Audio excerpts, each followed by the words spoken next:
Nagoya, a city often overlooked because it's widely known as the most boring city in Japan.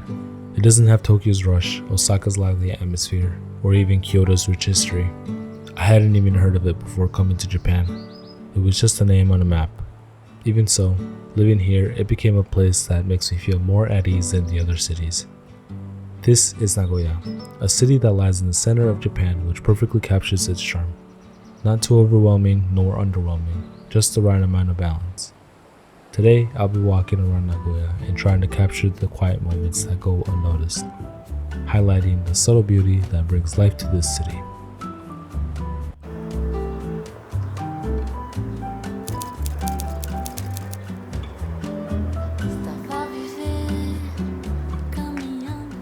I start my walk by going to Kamimazu, home to Osu, a shopping district. This morning, I noticed something that I would have missed if it weren't morning. It was the way the morning light hit one spot, creating harsh shadows around it, so I waited a little bit for someone to walk into frame. Here's how it turned out. I think I'm satisfied with the results. It really captures the rare stillness and quiet side of Osu before it comes to life during the day. Walking further down, I take in the quietness of Osu since I often come here whenever it's alive and busy. While waiting to cross, I decided to take a quick shot. Here it is. Again, it shows the quietness of Osu with a couple figures adding life to the photo.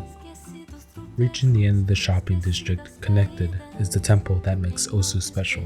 Combining modern shops with traditional temples, here's this shot. I like that the majority of the shot contains the color red, along with the massive lantern that adds depth to the photo. Heading to Sakai, the downtown area of Nagoya, I walk around until I come across this man sitting for a while. I decide to take a photo and end up with a bike in frame, which I think added some character to the photo. Overall, an okay photo. I end up walking close to Nagoya Station without realizing it, but it was here that I took this. A businessman walking from one side of the road to the other. Despite it being close to one of the busiest areas in Nagoya, it still gives a calm, almost movie-like feeling with the muted colors and movement. Overall, I think this is one of the better photos I took this video. Next, here is a similar shot of someone walking the crosswalk, but this time in a different perspective. I really like how this shot set itself up with the bold white stripes acting as the leading line, drawing eyes to the main subject. Behind him stands a unique minimalistic building, adding to the composition. I think I'm really happy with this photo. For my next stop, I go to Tsurumai to enjoy the park, where I find this vending machine, a Pikachu vending machine, so I take a quick photo. Nothing much to say here except that I like the Pikachu vending machine. I decided to take a break and go to a nearby cafe that had an upper floor, which is where I took this.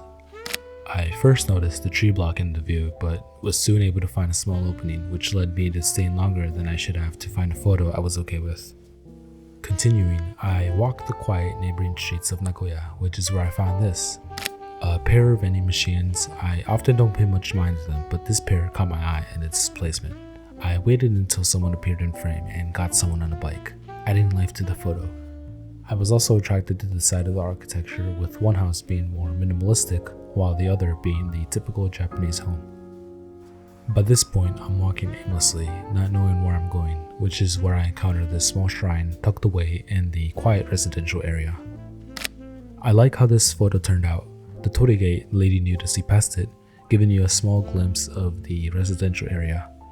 It has a nice blend of tradition and everyday life in Japan, giving it a peaceful feel.